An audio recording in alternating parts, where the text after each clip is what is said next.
Hello and আসসালামু আলাইকুম everyone. আশা করছি সবাই ভালো আছেন। নিজের দেশ থেকে হাজার হাজার মাইল দূরে নিজেদের পরিবার ছেড়ে কিভাবে কাটে উত্তর ইউরোপের স্ক্যান্ডিনেভিয়ান কান্ট্রি ডেনমার্কের প্রবাসী বাংলাদেশিদের রমাদানের এই পবিত্র দিনগুলো। আজকে আমরা সম্পূর্ণ ভিন্ন একটা কনসেপ্ট আপনাদের সাথে শেয়ার করব। আজকের পর্বটা একটু স্পেশাল। হালাল খাবার, বাংলাদেশি বাজার, ইফতারের প্রস্তুতি, মসজিদের পরিবেশ আর এই দূর প্রবাসে থেকেও বাংলাদেশি কমিউনিটির একসাথে ইফতার করার কিছু মুহূর্ত আজকে আমরা আপনাদের সাথে শেয়ার করার চেষ্টা করব। ডেনমার্কে এখন উইন্টার চলছে, তাই দিনের পরিধি বেশ ছোট। এবছর এখানে রোজা প্রায় 12 ঘন্টার মতো হচ্ছে। রমজান উপলক্ষে এখানকার অ্যারাবিক শপ, রেস্টুরেন্টগুলোর ভেতরে বাইরে বেশ জাঁকজমক করেই সাজানো হয়। বাট এবছর এত বেশি স্নোফল হয়েছে, গত 2 মাস ধরে অলমোস্ট প্রতি সপ্তাহে হেভি স্নো ছিল, যে কারণে এবার বাইরের প্রস্তুতি তেমন নেই। আমরা এখন আছি কোপেনহেগেনের নরেব্রোতে। এই অ্যারাবিক শপটা বেশ পপুলার। এখানে বিফ, ল্যাম্ব সহ সব ধরনের হালাল খাবার পাওয়া যায়। আর এই টাইপের যত অ্যারাবিক শপ আছে কোপেনহেগেনে, সবগুলোতেই রোজা উপলক্ষে ফল, সবজি, প্রায় সব ধরনের পণ্যে বেশ অনেক ছাড় দেয়। এখন আমরা যাচ্ছি একটা বাংলাদেশ দোকানে।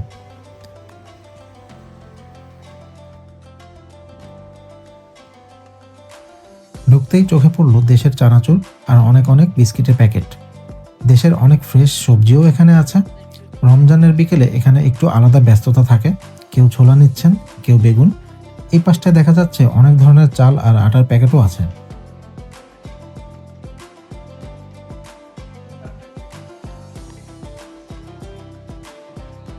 আমরা এখন আসছি বাংলাদেশের একটা প্রতিষ্ঠান, বাঙালি দোকান, দারুল আকরাম বাজার।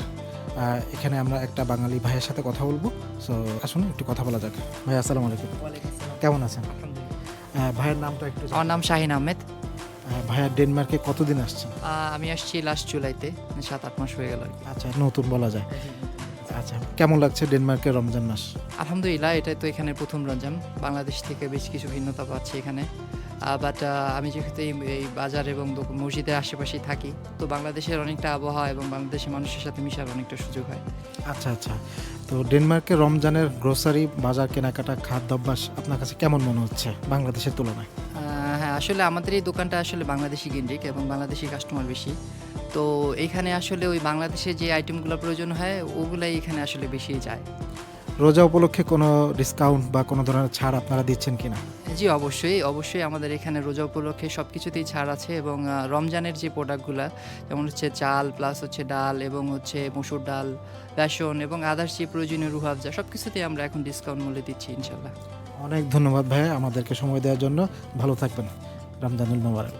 এই ছোট ছোট দোকানগুলো আসলে একটা মিলন মেলা। 2 মিনিট বাজার করতে এসে আধা ঘন্টা আড্ডা হয়ে যায়। এখন আমরা যাচ্ছি একটা অ্যারাবিক মসজিদে। আজকে শুক্রবার, জুমার নামাজ পড়তে এখানে অনেক বাংলাদেশি ভাই বোন আসেন। এখানে প্রায় সব মসজিদেই মহিলাদের জন্য আলাদা নামাজের রুম থাকে, আর অনেক ফিমেল এখানে নামাজ পড়তে আসেন। এখানকার মসজিদগুলোতে একটা জিনিস খুব চোখে পড়ে, ছোট ছোট বাচ্চারা। কেউ বাবার সাথে বা মায়ের সাথে আসে। মায়েরা একপাশে বসে বাচ্চাদের সামলাচ্ছেন, বাচ্চারা নির্দ্বিধায় মসজিদের ভেতরে খেলা করছে। আমরা এখন আসছি একটা অ্যারাবিক মসজিদ, ইমাম মালিক ইনস্টিটিউটের সামনে। এখানে আমরা এক বাঙালি ভাইকে পেয়েছি। আমরা এখানে ভাইয়ের সাথে একটু কথা বলবো। ভাইয়া আসসালামু আলাইকুম। কেমন আছেন? ভাইয়ের নামটা একটু জানতে পারি? আমার নাম আরাফাত। ভাইয়া ডেনমার্কে কতদিন আসছেন? আমি ডেনমার্কে এসেছি ফেব্রুয়ারি 2024। সো এটা আপনার কততম রমজান পালন করছেন এবার? আমার থার্ড রমজান। থার্ড রমজান। জি। ডেনমার্কের সাথে বাংলাদেশের রমজানের পার্থক্য কি আপনার কাছে কি মনে হয়?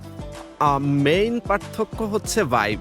সো বাংলাদেশের যে রমজানের আগে থেকে আমরা যে একটা ভাইব পাই, লাইক ইফতার, সেহরি, আজান, মসজিদ, সো এই ভাইবগুলা হচ্ছে যে ডেনমার্কে মিসিং। বাট গুড পার্ট হলো ডেনমার্কে কম্পেয়ার টু আদার সিটিজ, আমি কোপেনহেগেনের কথা বলবো, যে আমাদের এখানে এভরি 10 or 15 মিনিটস আপনি মসজিদ পাচ্ছেন, যেটা কিনা গুড আপনার ইফতার, সেহরি এবং আপনার যেই রোজার যেই আনুষ্ঠানিকতা ওগুলো পালন করার জন্য, which is really really good. এবং যদি ইফতারের কথা বলি, আপনার গ্রোসারি করা থেকে শুরু করে ইফতার করে, এগুলোতে সামান্য পার্থক্য আছে, বাট ম্যানেজেবল। আর রোজার ঈদটা কিভাবে কাটে? নর্মালি বাংলাদেশের ঈদ আর এখানকার ঈদের পার্থক্যটা আপনার কাছে কেমন মনে হয়? ঈদের পার্থক্যটা ঈদটা আসলেই আমাকে Eid is something that I miss আসলেই। Okay. কারণ হচ্ছে সকালবেলা ফ্যামিলির সাথে ঈদের নামাজ পড়তে যাওয়া which is I miss most. But এখানে আমাদের অনেক কমিউনিটি আছে যেখানে আমরা সবাই আসি, যেমন ইমাম মালিক ইনস্টিটিউট, আবার আমাদের বাংলাদেশে অনেক মসজিদ আছে অন্যান্য এরিয়াতে। সো ওখানে আমাদের কমিউনিটি গ্যাদারিং হয়, ফান হয়, we have life, but still family is miss, it's manageable. অনেক ধন্যবাদ আমাদেরকে সময় দেওয়ার জন্য ভাইয়া, ভালো থাকবেন। Thank you so much. আমরা এখন আরেকটা বাঙালি শপে আছি। এখানে আমরা একজন বাংলাদেশি ভাইয়াকে দেখতে পাচ্ছি। আমরা তার সাথে একটু কথা বলার চেষ্টা করব। ভাইয়া আসসালামু আলাইকুম। ওয়ালাইকুম আসসালাম। ভাইয়ের সাথে একটু কথা বলা যাবে? জি বলুন আপু। ভাইয়ের নামটা? আমার নাম কাজী আলম। কতদিন আছেন ডেনমার্কে? ডেনমার্ক এসেছি প্রায় 2 বছর হয়ে গেছে। 2 বছর হয়ে গেছে। তাহলে তো দেশে তো টাকা পাঠানো হয়। হ্যাঁ, প্রতি মাসে পাঠানো হয়। কোন মাধ্যমে সাধারণত টাকাটা পাঠান? বিভিন্ন মাধ্যমে পাঠাই, বেশিরভাগ সময় বিকাশেই পাঠানো হয়। গ্রেট। ভাইয়া আমাদের আজকের ভিডিওটা বিকাশের সৌজন্যে। তো আমরা রেমিটেন্স রিলেটেড কিছু কোয়েশ্চেন আপনাকে করতে চাই। আপনি যদি সঠিক অ্যান্সার দিতে পারেন তাহলে বিকাশের পক্ষ থেকে আপনার জন্য 5,000 টাকা ক্যাশ মানি থাকছে, আর এপেক্সের পক্ষ থেকে একটা গিফট ভাউচার থাকছে। বিকাশ রেমিটেন্সে টাকা পাঠানোর কিছু সুবিধা যদি আমাদেরকে বলেন, 3টা সুবিধা বলেন, কেন পাঠান? সবচেয়ে বড় সুবিধা এখানে ইনস্ট্যান্ট মানি ট্রান্সফার হচ্ছে। যে কোনো সময় আমি পাঠাতে পারি, আর যে কোনো জায়গা থেকে এটা ক্যাশ আউট করা যায়। গ্রেট। বিকাশে একবারে সর্বোচ্চ কত টাকা পাঠানো যায় আপনি জানেন কি না? 10,000, 20,000, 30,000 নাকি 2.5 লাখ? সম্ভবত 2.5 লক্ষ হবে। আপনি শিওর? আই গেস 2.5 লক্ষই হবে। কারেক্ট অ্যান্সার ভাইয়া, 2.5 লাখ। পৃথিবীর কয়টা দেশ থেকে বিকাশের রেমিটেন্স পাঠানো যায়? 10টি, 20টি, 30টি নাকি 140টিরও বেশি? 140টি হবে। রাইট। বিকাশ রেমিটেন্সে টাকা পাঠালে সেটা পৌঁছাতে কতক্ষণ সময় লাগে বা কত দিন সময় লাগে? এটি ইনস্ট্যান্ট যায়, সেই কারণে বিকাশটাই ব্যবহার করা হয়। গ্রেট ভাইয়া, থ্যাংক ইউ সো মাচ ভাইয়া। আপনি সবগুলো কোয়েশ্চেনের অ্যান্সারই খুব ভালোভাবে দিয়েছেন, কারেক্ট অ্যান্সার করেছেন। বিকাশের তরফ থেকে আমরা আপনাকে 5,000 টাকা আপনার পরিবারের কাছে পাঠিয়ে দিব। জি, থ্যাংক ইউ সো মাচ, বিকাশকে ধন্যবাদ। থ্যাংক ইউ ভাইয়া। আমরা একজন বাংলাদেশি ভাইয়াকে পেয়েছি, আমরা ওনার সাথে একটু কথা বলবো। ভাইয়া আসসালামু আলাইকুম। ওয়ালাইকুম আসসালাম। ভাইয়ার নামটা? আমার নাম হচ্ছে মোহাম্মদ শাহিন। ভাইয়া কতদিন ডেনমার্কে আছেন? আমি প্রায় অলমোস্ট 2 বছরের কাছাকাছি হচ্ছে। গ্রেট ভাইয়া। দেশে তো টাকা পাঠানো হয়, কোন মাধ্যমে সাধারণত টাকাটা পাঠানো হয়? রিয়াতে পাঠাই, বিকাশ এবং ব্যাংক দুটোতেই পাঠানো হয়, বাট বিকাশই বেশি পাঠানো হয়। আচ্ছা, মানে রিয়ার থ্রুতে বিকাশে পাঠান। ইয়েস। ভাইয়া বিকাশে যেহেতু টাকা পাঠান, আপনাকে রেমিটেন্স রিলেটেড কিছু কোয়েশ্চেন করতে চাই। আর আজকে আমাদের ভিডিওটা বিকাশের সৌজন্যে, সো বিকাশের তরফ থেকে কিছু গিফট আছে। আমরা যদি আপনি সবগুলো কোয়েশ্চেনের অ্যান্সার প্রপারলি দিতে পারেন, আপনার জন্য বিকাশ এবং এপেক্সের পক্ষ থেকে গিফট থাকবে।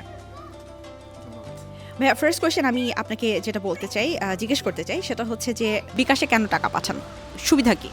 সুবিধা হচ্ছে এটা যে কোনো সময় পাঠানো যাচ্ছে খুবই দ্রুত, আর ক্যাশ আউটটা খুব ইজিলি ক্যাশ আউট করতে পারছে গ্রাম থেকে। আর হচ্ছে আপনার এটা খুবই ইজি মাধ্যম একটা, মানে যে কোনো সময় পাঠানো যাচ্ছে, যে কোনো সময় পাঠানো যাচ্ছে, যে কোনো জায়গায় পাঠানো যাচ্ছে, ব্যাংকে যেতে হচ্ছে না, সো এটা খুব ইজি। থ্যাংক ইউ ভাইয়া। এটা কারেক্ট অ্যান্সার ছিল। বিকাশে একবারে সর্বোচ্চ কত টাকা পাঠানো যায় আপনি জানেন কি না? 10,000, 20,000, 30,000 নাকি 2.5 লাখ? 2.5 লাখ। Correct answer. পৃথিবীর কয়টি দেশ থেকে বিকাশে রেমিটেন্স পাঠানো যায়? 10টি, 20টি, 30টি নাকি 140টিরও বেশি? 140টিরও বেশি। রাইট। বিকাশে রেমিটেন্স পাঠালে সেটা পৌঁছাতে কতদিন সময় লাগে? এটা ইনস্ট্যান্ট পৌঁছে যায়। Absolutely correct. ভাইয়া রেমিটেন্সের জন্য যে টাকাগুলো পাঠান, আপনার পরিবার সাধারণত কী কাজে ইউজ করে? সাধারণত আমার বাবা মার খরচের জন্য পাঠাই, অনেক সময় আমার বন্ধুদের পাঠাই, তো এই পারপাসই হয় সাধারণত। রেগুলার আমার ব্যাংকিং কিছু কাজে পাঠাই, বা আমার পার্সোনাল ব্যক্তিগত কিছু ব্যাংকিং সেক্টরের জন্যই আসলে পাঠানো হয় আসলে। থ্যাংক ইউ ভাইয়া সময় দেওয়ার জন্য। আপনার জন্য অ্যাপেক্সের পক্ষ থেকে একটা গিফট ভাউচার আছে, যেটা আপনার পরিবার দেশে পাবে। অনেক অনেক ধন্যবাদ বিকাশকে এবং আপনাদেরকে। অবশ্যই বিকাশের জন্য শুভকামনা রইল। থ্যাংক ইউ ভাইয়া। আপনারা যারা দেশে বিকাশে রেমিটেন্স রিসিভ করছেন, আপনারা কিন্তু চাইলেই এই রেমিটেন্সের টাকা দিয়ে ডাইরেক্টলি বিকাশের মাধ্যমে ঘরে বসেই utility bill like electricity, gas bill, এমনকি ইন্টারনেট বিলও পে করতে পারেন, এডুকেশন ফি দিতে পারেন। ইনফ্যাক্ট বিকাশের মাধ্যমে কিন্তু আপনারা সেভিংসও করতে পারেন, অলসো শপিং করে ইজিলি বিকাশের থ্রুতে পেমেন্টও করতে পারবেন।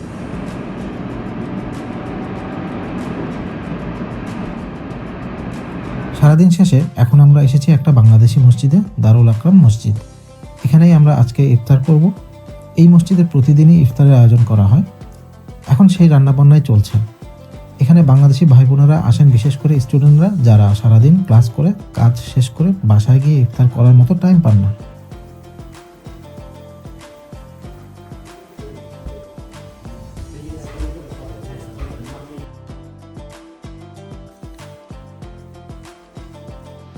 ভেতরে অনেকে বসে নামাজ পড়ছেন, কোরআন পড়ছেন। মসজিদে এক কর্নারে দেখতে পাচ্ছি ছোট ছোট দুজন বাচ্চা কোরআন পড়ছে। খুবই প্রশান্তিময় একটা পরিবেশ। ইফতারের কিছুক্ষণ আগে থেকেই দায়িত্বপ্রাপ্ত কয়েকজন ভাই মিলে ইফতার দেওয়া শুরু করলেন।